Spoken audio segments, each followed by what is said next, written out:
Hello friends, welcome back. I am Vivekanandan. So in today's video, we are going to speak about one very important business lesson. And before speaking that, let us discuss about three short stories. In fact, it is said that these incidents are true as well. So let us start with Mr. Sachin Tendulkar as an example. So Sachin Tendulkar in the year 2010 was actually applauded because of this particular behavior of his. And what was that? It was widely said that Sachin Tendulkar actually refused to act in an advertisement, and this advertisement was all about Sachin Tendulkar endorsing alcohol, liquors. But what he did was he completely turned down the offer. In fact, if he would have acted, he would have been paid a huge sum of amount as his endorsement.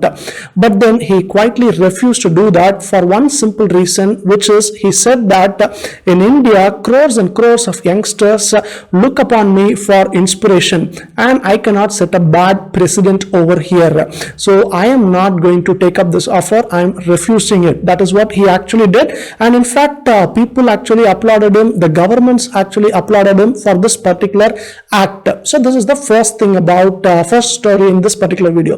The second one is about we know about Nobel Prize. So but then how many of us know the background story about Nobel Prize? So let us have a quick look into that as well. So Nobel Prize was actually instituted by this man called as Mr. Alfred Nobel.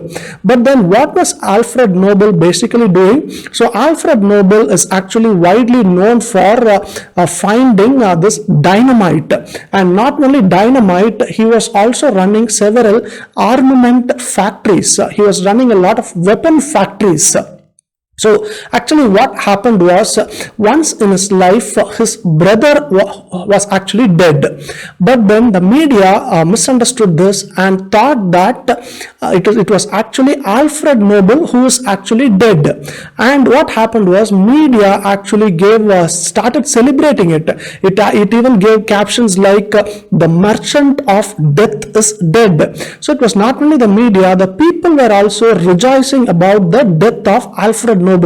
And this became a huge shock to Alfred Nobel to see that people are celebrating upon his death. So this would only so this is what will happen in the real life scenario also.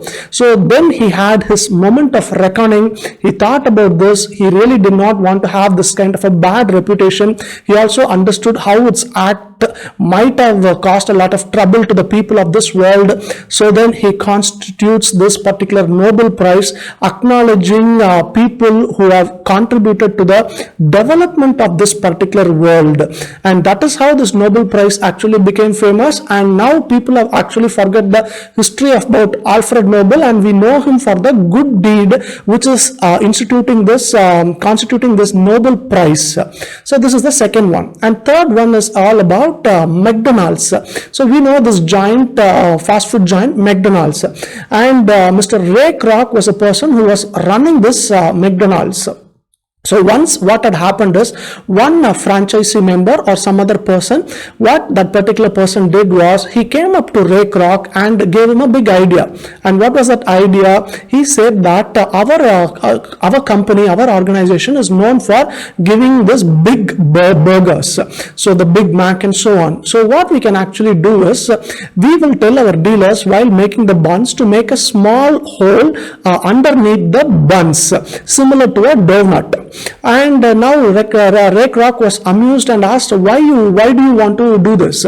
And this man gives an idea. If we are making some small hole in the buns, we can actually keep some condiments, some other thing except for this meat and vegetables and the other kind of proper food. Instead of that, we can fill up with some other kind of a junk inside that, so that we can actually make much more profits. So that was the idea he gave. But then Ray Kroc actually gave a straight answer that I do not want to fleece my customers, I want to feed my customers.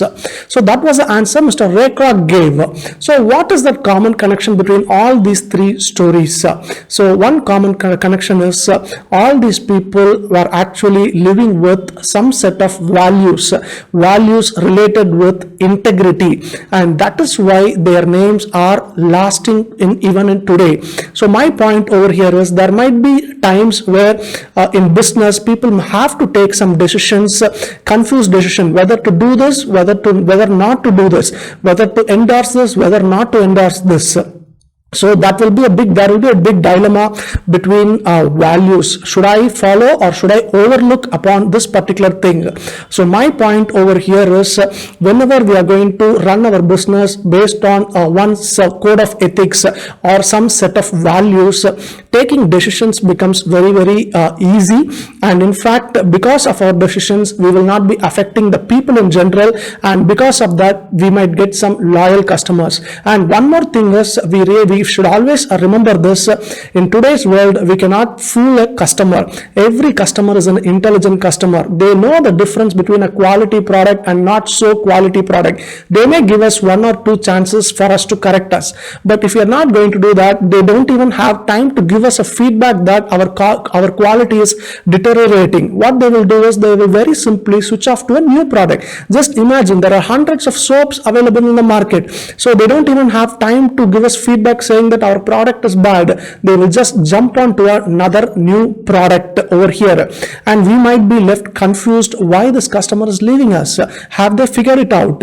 So my point is that when we are going to follow a set of values, one particular code of rules to follow in our business will be everlasting. Name will stand for times together. So what do you feel about this? Please share your thoughts in the comment section. Thanks for watching this video. Have a good day.